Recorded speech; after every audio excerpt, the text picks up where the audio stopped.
¿Alguna vez te has preguntado por qué algunos creyentes que oran con fuerza siguen cayendo una y otra vez en las mismas tentaciones? ¿Por qué hay personas que conocen la palabra, pero viven derrotadas por el enojo, el orgullo, la envidia, los deseos internos y las presiones espirituales? ¿Por qué el enemigo parece avanzar en territorios donde el creyente debería caminar en autoridad? Estas preguntas no son nuevas. Revelan una realidad espiritual que Santiago afronta con una claridad que corta como espada. Hay batallas que no deberíamos estar perdiendo. Hay terrenos que no deberíamos estar cediendo. Hay ataques que no deberían estar funcionando contra nosotros. Sin embargo, la realidad muestra que muchos viven debilitados, paralizados o confundidos, luchando contra fuerzas que parecen más grandes que ellos. Y aquí aparece la pregunta clave.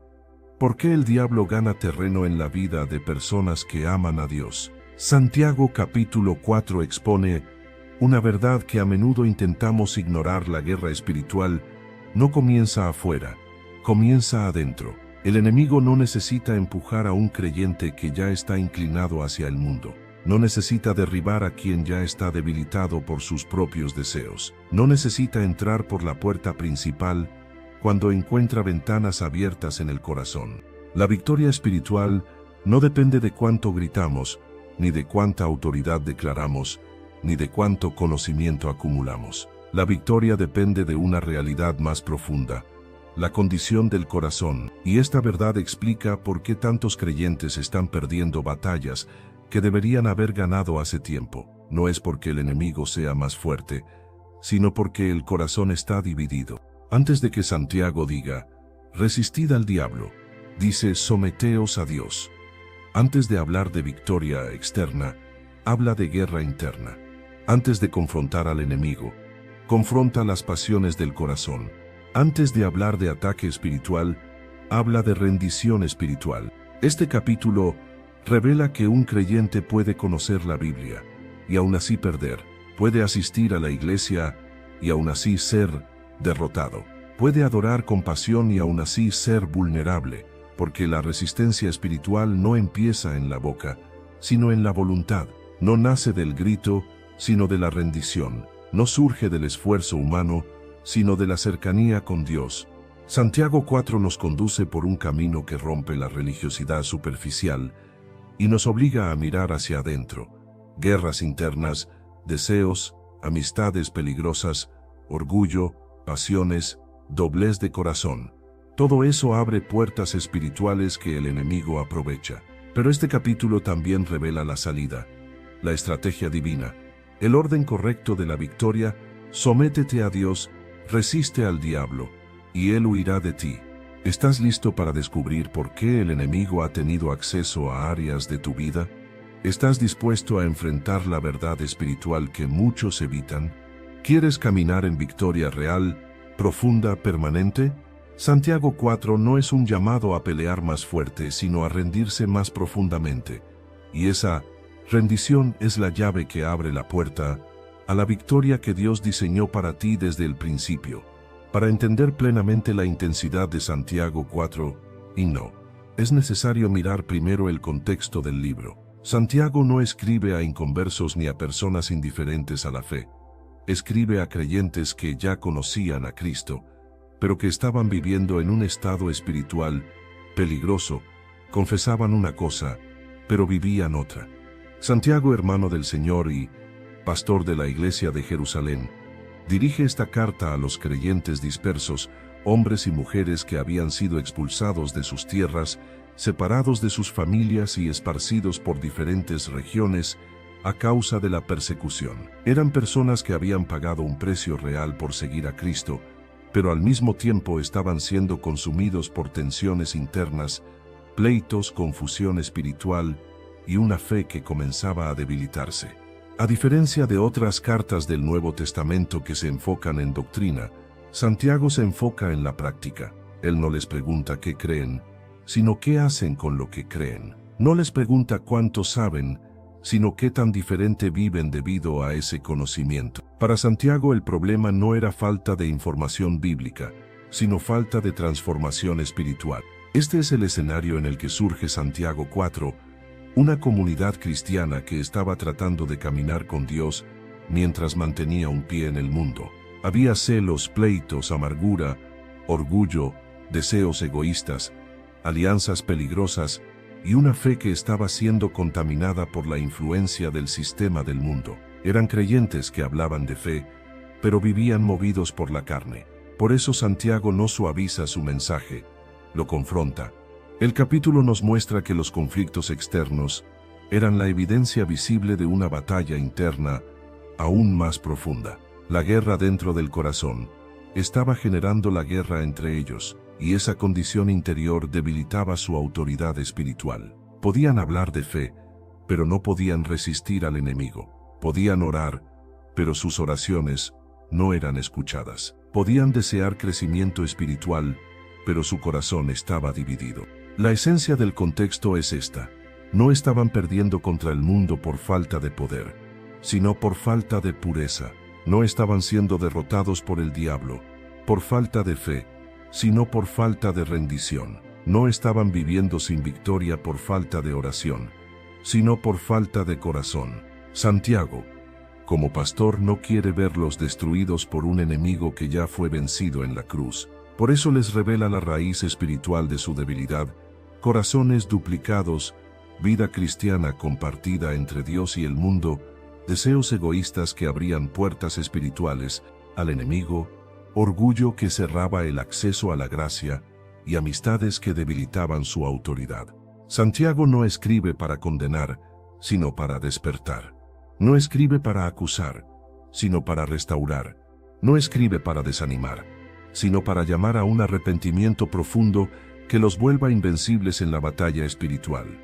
Este contexto es vital para entender Santiago 4:9, porque muestra que el problema no era la fuerza del diablo, sino la condición del corazón, y que la solución no era luchar más fuerte, sino rendirse más profundamente a Dios. En este marco espiritual nace la frase: someteos a Dios, resistid al diablo, y él huirá de vosotros. Una promesa tan poderosa solo puede cumplirse cuando el corazón está alineado con Dios, y esa alineación es lo que Santiago ahora comienza a confrontar versículo por versículo. Santiago inicia este capítulo con una pregunta que desarma cualquier excusa espiritual y expone la raíz de todas las batallas que enfrentamos. Santiago 4:1 se narra: ¿de dónde vienen las guerras y los pleitos entre vosotros? ¿No es de vuestras pasiones, las cuales combaten en vuestros miembros? Aquí el Espíritu Santo revela una verdad que muchos creyentes evitan: tu mayor enemigo no está afuera, está adentro. La guerra espiritual no comienza en el ámbito invisible, ni en ataques demoníacos directos, ni en circunstancias difíciles. La guerra comienza en el corazón, en tus deseos, en tus intenciones, en lo que amas y en lo que buscas. Santiago es contundente: las guerras externas que destruyen relaciones, robaban paz y apagaban la fe, eran solo el reflejo de una batalla interna mucho más profunda. Había pleitos afuera, porque había pasiones desordenadas adentro. Había conflictos con otros, porque había conflictos en el alma. Los creyentes no estaban divididos porque el diablo los atacaba. Estaban vulnerables al diablo porque ya estaban divididos por dentro. Luego añade: codiciáis, y no tenéis, matáis, y ardéis de envidia, y no podéis alcanzar, combatís y lucháis. Esta descripción revela un corazón en tensión, queriendo cosas que Dios no aprueba, deseando aquello que Dios no da, persiguiendo lo que no edifica, usando fuerzas para conseguir lo que nunca llenará. Santiago expone el círculo vicioso que debilita la vida espiritual: deseos sin control, frustración, pleito, vacío interior. Y mientras el corazón está en ese ciclo, el enemigo tiene terreno fértil. Pero Santiago no solo expone el problema, también revela la razón de esa frustración. Santiago 4:2 se narra: pero no tenéis lo que deseáis porque no pedís. Aquí revela otro punto: muchos creyentes están luchando por cosas que nunca ponen en manos de Dios. Quieren victoria, pero no oran por victoria. Quieren dirección, pero no buscan dirección. Quieren transformación pero no claman por ella, y al intentar lograr con sus fuerzas lo que solo Dios puede dar, terminan desgastados, debilitados y vulnerables espiritualmente. Sin embargo, Santiago no se detiene allí. Va aún más profundo.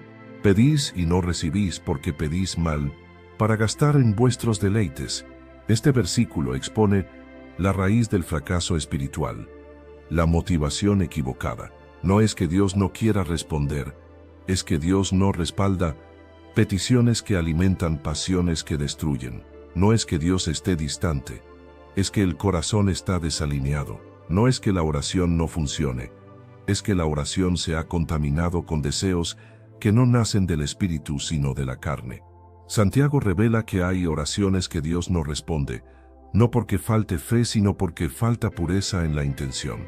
Cuando pedimos para nosotros sin considerar la voluntad de Dios, sin desear su gloria, sin buscar su dirección, la oración se vuelve ineficaz. Dios no puede otorgar lo que te dañaría, lo que alimentaría tu orgullo, lo que fortalecería tus ataduras, o lo que desviaría tu corazón. El mensaje es claro. No se puede resistir al diablo mientras se alimentan las pasiones que lo invitan. El enemigo opera donde el corazón ya le abrió una puerta. La batalla espiritual no se pierde cuando él ataca, sino cuando el corazón cede primero. Este pasaje te lleva a mirar hacia adentro, no para condenarte, sino para liberarte. La victoria comienza cuando reconoces que las guerras externas son señales de una guerra interna que Dios quiere ganar en tu favor. Él no quiere solo cambiar tus circunstancias, quiere transformar tu corazón, porque cuando el corazón está en orden, el enemigo pierde influencia, las tentaciones pierden fuerza, y la victoria se vuelve el estado natural del creyente. Santiago 4, 1, 3 te llama a alinear tu corazón antes de alinear tus palabras, a rendir tus deseos antes de levantar tu voz, a someter tu voluntad antes de intentar resistir al enemigo. La guerra espiritual se gana en el secreto, en la rendición, en la pureza del deseo y en la posición del corazón. Cuando el corazón se ordena, la batalla se define. Santiago no usa palabras suaves ni expresiones cómodas. Él llega al corazón del problema espiritual con una acusación que atraviesa el alma. Almas adúlteras no se refiere a infidelidad matrimonial, sino a algo aún más grave y más profundo, infidelidad espiritual, un corazón dividido que intenta amar a Dios mientras sigue deseando lo que el mundo ofrece. En la Biblia Dios siempre se presenta como el esposo de su pueblo, desde los profetas del Antiguo Testamento hasta Cristo como el esposo de la Iglesia. La relación entre Dios y sus hijos es descrita como un pacto de amor, fidelidad y entrega. Por eso cuando el pueblo se vuelve al mundo, Dios lo llama adulterio espiritual, una traición al pacto del amor divino. Santiago dice, ¿no sabéis que la amistad del mundo es enemistad contra Dios? Aquí la palabra amistad no significa convivir con personas del mundo, sino adoptar su sistema de valores, su forma de pensar, su manera de desear, su ambición, su orgullo, su inmoralidad, su manera independiente de vivir sin Dios. El mundo en Santiago no es geografía, es ideología, no son personas, es un sistema espiritual manipulado por el enemigo para seducir el corazón humano. Y Santiago afirma que quien se vuelve amigo de ese sistema se coloca automáticamente en oposición espiritual a Dios. No dice corre peligro, no dice se debilita, no dice se aleja poco a poco, dice algo mucho más radical, se constituye enemigo de Dios. Esto significa que una persona que ama al mundo no puede resistir al enemigo, porque sin darse cuenta ya está caminando en el mismo terreno que él. La autoridad espiritual no fluye hacia un corazón dividido. El diablo no teme a un creyente que ora, si ese creyente al mismo tiempo abraza el pecado. No huye delante de quien canta, si ese corazón también ama la mundanalidad. El enemigo no se resiste con palabras, sino con pureza. Cuando el corazón está dividido, la resistencia espiritual se rompe. Cuando el corazón está contaminado, las oraciones pierden fuerza. Cuando el corazón coquetea con el mundo, el diablo no huye, se acerca. Donde el corazón no está sometido a Dios, la autoridad se evapora. Adulterio espiritual es permitir que deseos contrarios a Dios gobiernen el corazón. Es permitir que pensamientos contrarios a Dios se normalicen. Es permitir que hábitos contrarios a Dios se mantengan sin resistencia. Es vivir entre dos lealtades, dos voluntades, dos direcciones. Jesús lo dijo de forma absoluta: ninguno puede servir a dos señores. Cuando un creyente quiere caminar con Dios, mientras abraza lo que Dios rechaza, vive en un estado interno de doblez, de confusión, de contradicción espiritual. Tal vida es tierra fértil para ataques del enemigo, porque donde hay división, hay vulnerabilidad. Santiago presenta el adulterio espiritual no como un acto momentáneo, sino como un estilo de vida, la amistad con el mundo. Y es aquí donde la batalla espiritual se pierde antes de comenzar. No se puede resistir al diablo mientras se ama lo mismo que él ofrece. Santiago no está atacando al creyente, está despertándolo.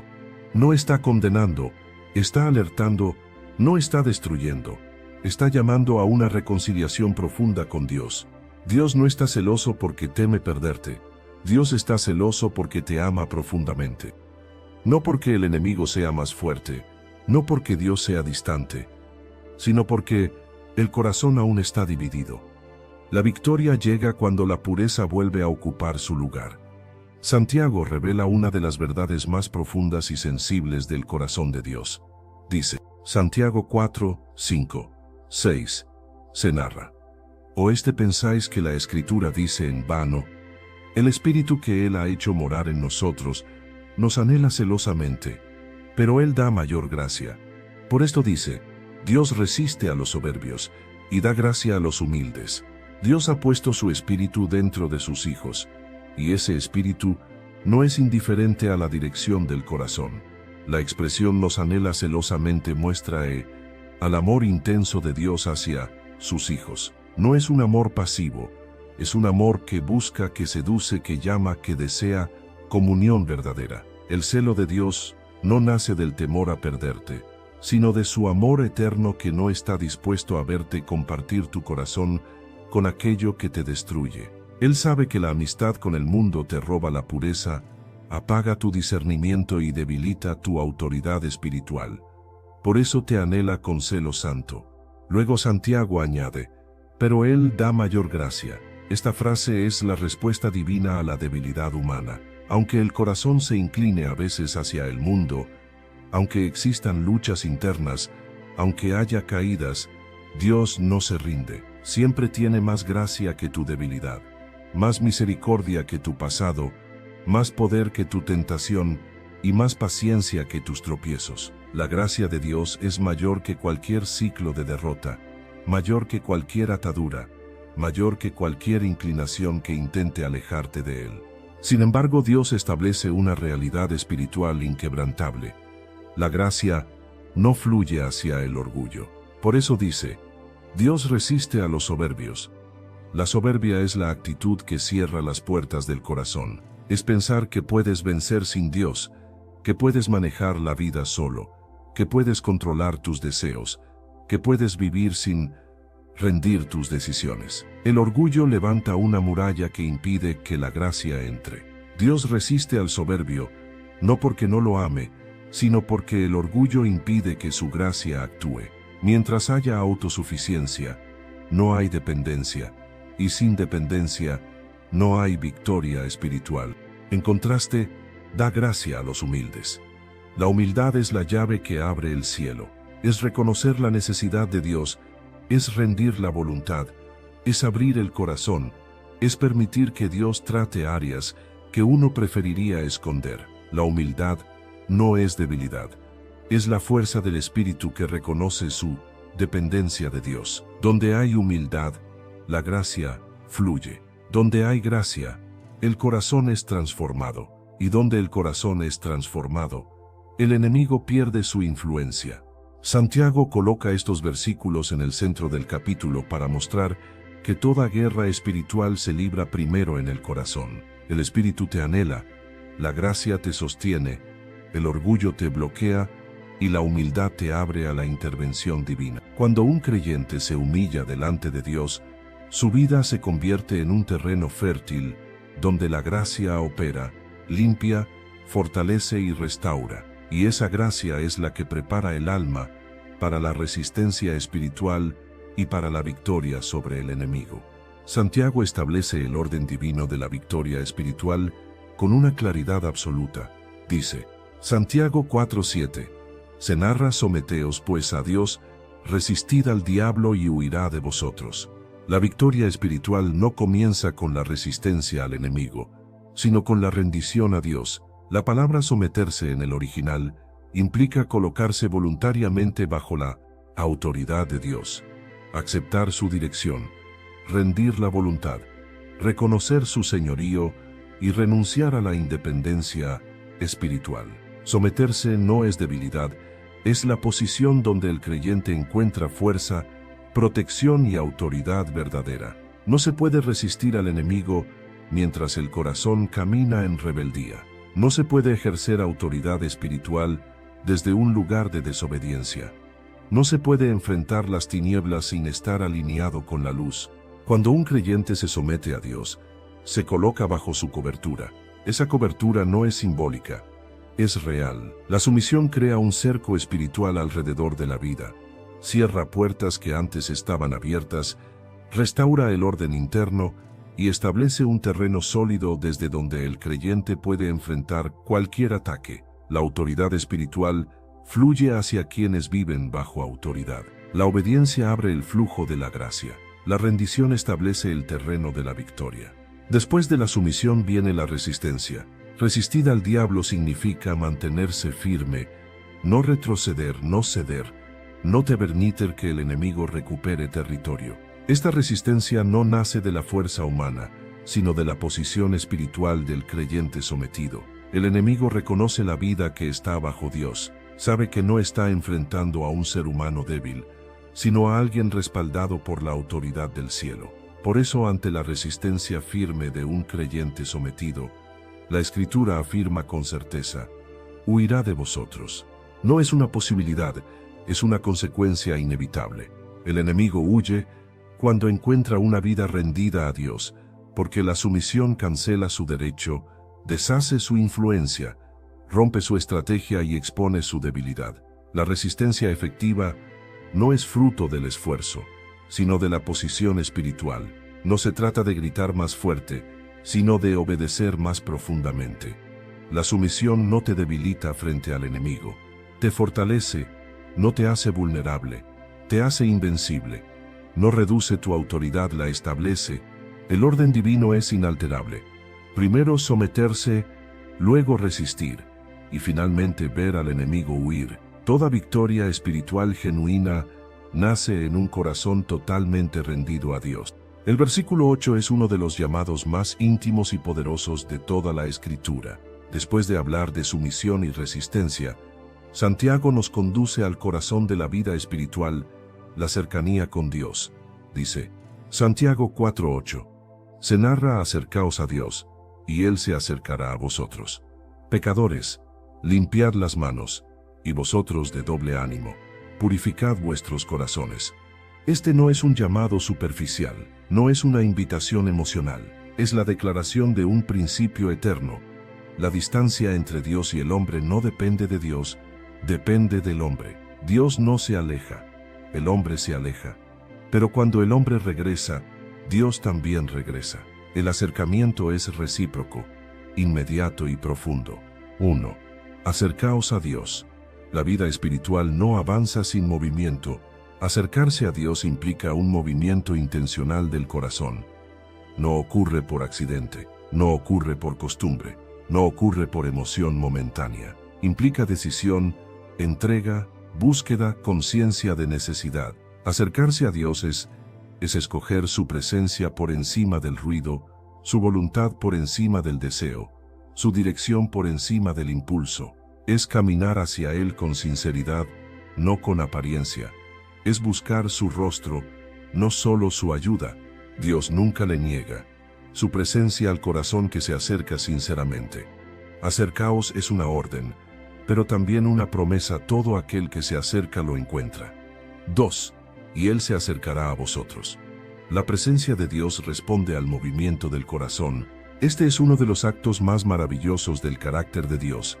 Él no te obliga a acercarte, pero tampoco te deja acercarte solo. Cuando das un paso hacia Él, Él da un paso hacia ti.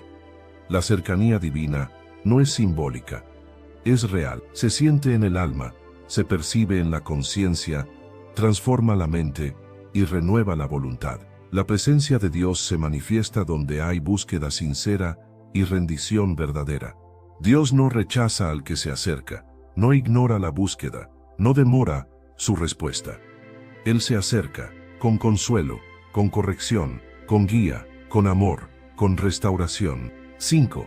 Pecadores, limpiar las manos. La purificación externa es parte del acercamiento. Las manos representan las acciones. Limpiar las manos significa renunciar a conductas, hábitos, decisiones o prácticas que contaminan la vida espiritual. No se puede buscar a Dios con sinceridad mientras se sostienen acciones que deshonran su nombre. La limpieza externa acompaña la búsqueda interna. El acercamiento a Dios siempre produce transformación visible. La santidad no es un requisito previo para acercarse a Dios, es el fruto de haberse acercado a Él. 5. Y vosotros de doble ánimo, purificad vuestros corazones. El corazón dividido es el mayor obstáculo.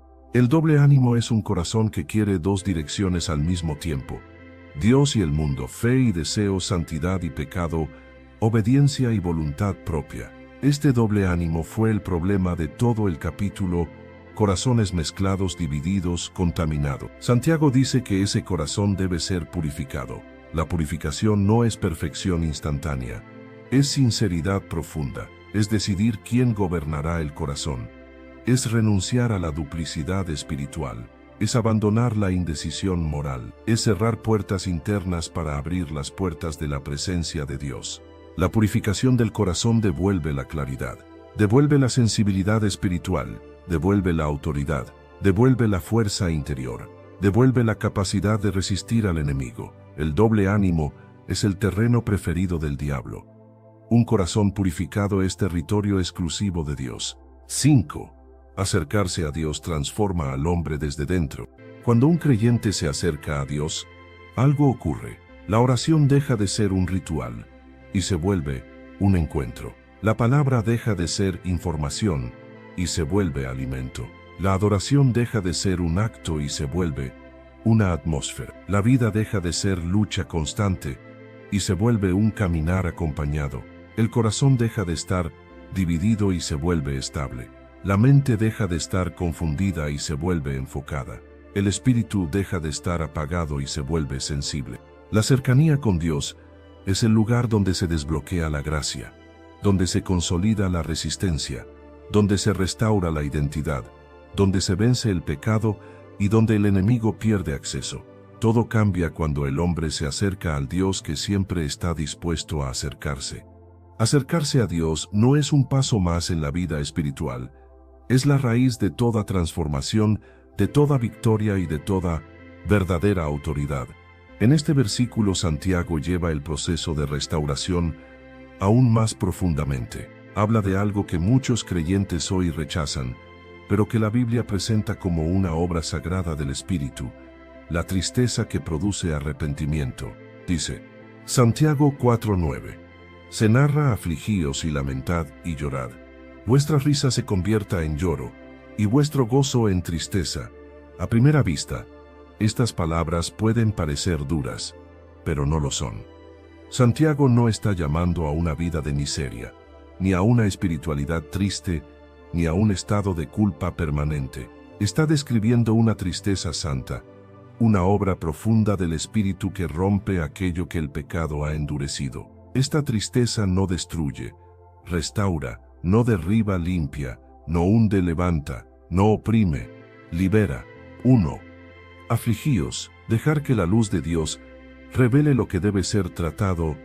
La aflicción espiritual es la evidencia de que el corazón sigue vivo.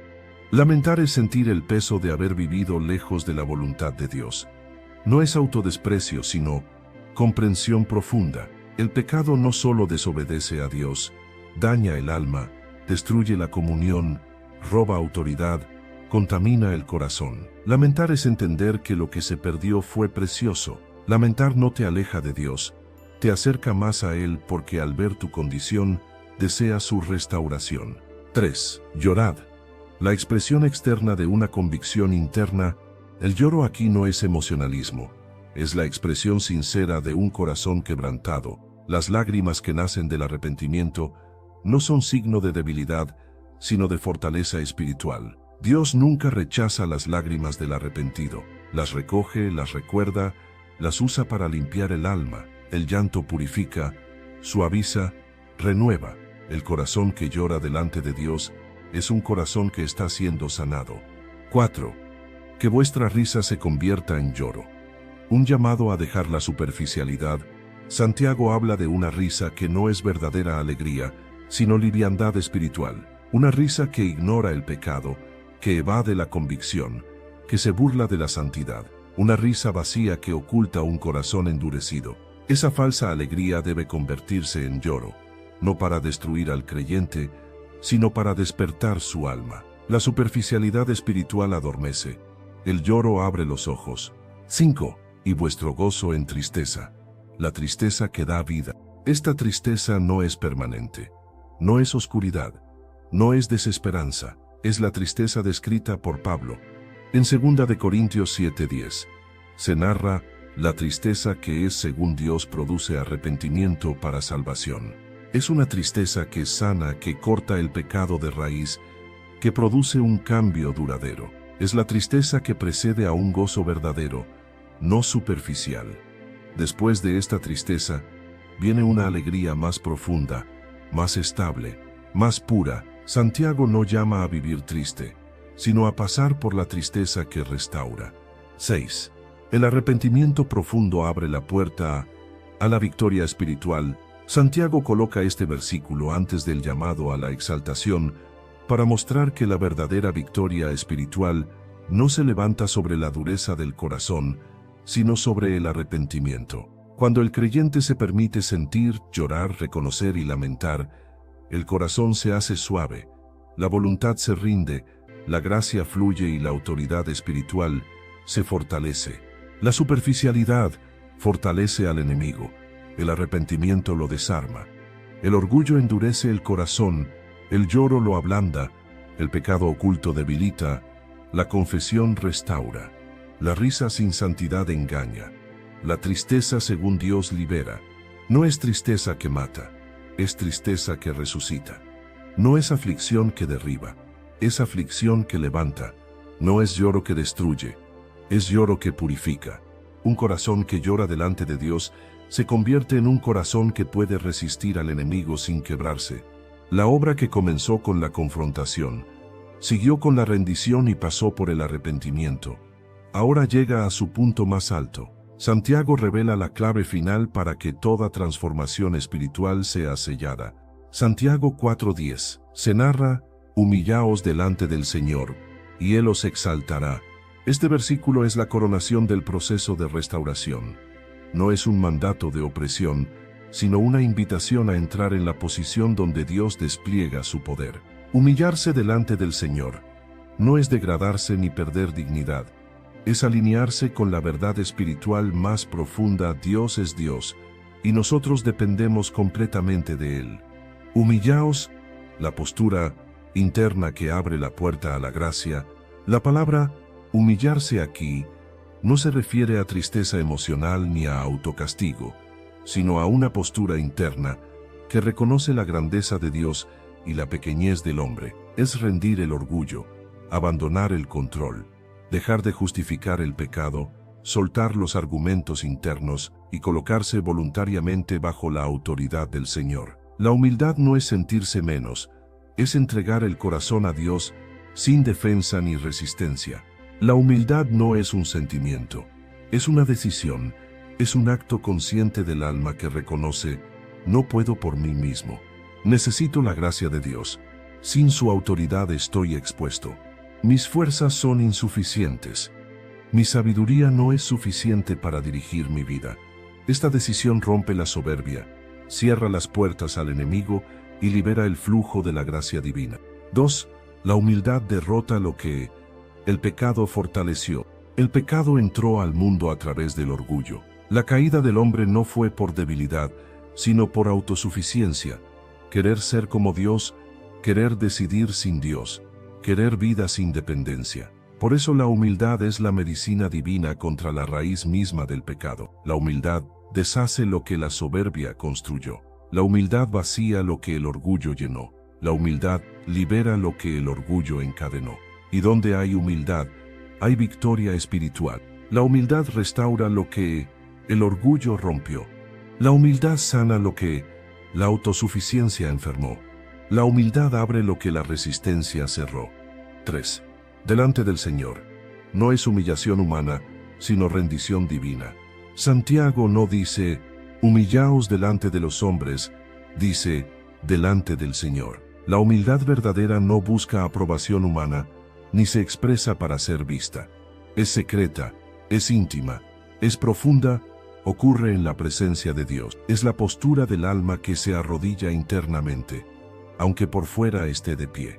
Ante los hombres puedes aparentar fortaleza, pero delante del Señor el alma reconoce su verdadera condición. Esta humildad trae libertad porque se produce en el lugar donde Dios edifica, transforma y levanta. 4. Y Él os exaltará. La exaltación divina es segura, inevitable y perfecta. Esta es una de las promesas más hermosas del capítulo. La exaltación no viene del esfuerzo humano ni de la autopromoción, sino de Dios mismo. La palabra exaltar aquí significa levantar, restaurar, fortalecer, honrar, renovar, afirmar. Dios no exalta al orgulloso, pero tampoco ignora al humilde. La exaltación de Dios no es rápida ni superficial, es profunda, duradera y segura. Cuando el creyente se humilla, Dios levanta el corazón abatido, levanta la fe debilitada, levanta la dignidad rota, levanta la vida estancada, levanta la autoridad espiritual que se había perdido, levanta al hombre del lugar donde cayó. La exaltación divina puede tomar muchas formas: victoria sobre pecados que parecían invencibles, restauración de áreas que estaban muertas, claridad espiritual, crecimiento acelerado, puertas abiertas, paz profunda, autoridad renovada, libertad interna. Dios levanta a quien se rinde. La humildad atrae la mano de Dios, y una vida exaltada por Dios no puede ser derribada por el enemigo. La humildad es el sello final de la victoria espiritual.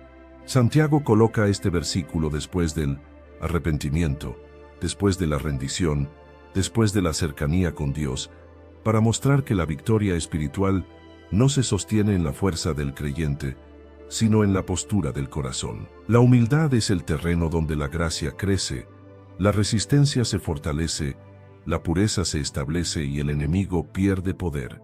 Quien se humilla delante del Señor no queda postrado. Dios mismo lo levanta. Santiago 4 no es solo un capítulo de confrontación, es un mapa de regreso a la victoria espiritual. Cada versículo ha trazado el recorrido del corazón humano desde el conflicto interno hasta la restauración total. Lo que comenzó con guerras internas, pasiones desordenadas y división espiritual, termina con un corazón rendido, una vida purificada y una autoridad restaurada. Este capítulo enseña que la batalla espiritual no se gana en el momento de la tentación, sino mucho antes en la condición del corazón. El diablo no huye porque el creyente grite más fuerte, sino porque el creyente está más rendido. No huye por emociones, huye por autoridad espiritual. Esa autoridad nace cuando el corazón deja de pelear contra Dios y comienza a pelear con Dios, bajo su cobertura, en su voluntad, en su presencia. Santiago mostró que el problema no era la fuerza del enemigo, sino la vulnerabilidad del alma, deseos contaminados, orgullo, doble ánimo, amistad con el mundo, falta de oración profunda. Pero también mostró la solución: someterse a Dios, acercarse a Él, limpiarse, llorar, humillarse. Todo esto prepara el terreno donde la victoria espiritual es inevitable. Dios no da poder para resistir, sin antes transformar el corazón. No da autoridad mientras haya soberbia. No concede victoria mientras haya doble ánimo. No responde oraciones mientras haya contaminación interna. Pero cuando el corazón se rinde, la gracia fluye. Cuando la gracia fluye, la resistencia se fortalece. Cuando la resistencia se fortalece, el enemigo huye. Santiago 4 nos enseña que la batalla se pierde por dentro antes de perderse afuera. La victoria se gana por dentro antes de manifestarse afuera. La gracia fluye hacia abajo, nunca hacia arriba. La humildad abre puertas que la fuerza humana jamás abrirá. La cercanía con Dios es la atmósfera donde la vida espiritual florece. Este capítulo entero puede resumirse en una ecuación espiritual perfecta. Sumisión, purificación, cercanía. Humildad, gracia, resistencia. Victoria. La victoria no es el punto de partida. Es el resultado final de un proceso profundo. Santiago no promete una fórmula mágica, sino un camino seguro. Acercarte, limpiarte, rendirte, arrepentirte, humillarte y entonces resistir. Cuando el creyente sigue este orden divino, la promesa final se cumple: el diablo huirá, no caminará, no se quedará esperando, no observará, huirá, porque no puede permanecer donde Dios gobierna, no puede oprimir donde la gracia fluye, no puede influir donde hay pureza, no puede atacar donde hay humildad. Un corazón rendido es un corazón invencible. Una vida sometida es una vida protegida. Un alma purificada es un terreno esterilizado donde el enemigo no puede sembrar nada. Santiago 4 nos deja frente a la verdad definitiva. La verdadera guerra espiritual no comienza con el diablo, sino con Dios. La victoria no depende de enfrentarlo, sino de acercarte a aquel que ya lo venció. Y quien se alinea con Dios, vive una vida donde el enemigo no avanza, porque cada paso está guardado por la gracia, sostenido por la humildad y fortalecido por la presencia de Dios. Si buscas crecer en tu conocimiento de la palabra de Dios y profundizar en tus estudios bíblicos, te invitamos a suscribirte a nuestro canal, Sabiduría Bíblica. Aquí encontrarás reflexiones profundas, estudios bíblicos detallados y enseñanzas para fortalecer tu fe. No olvides darle clic a la campanita para no perderte ningún contenido. Y si este mensaje ha sido de bendición para ti, compártelo con otros para que también puedan crecer espiritualmente. Únete a nuestra comunidad y sigue avanzando en tu caminar con Dios.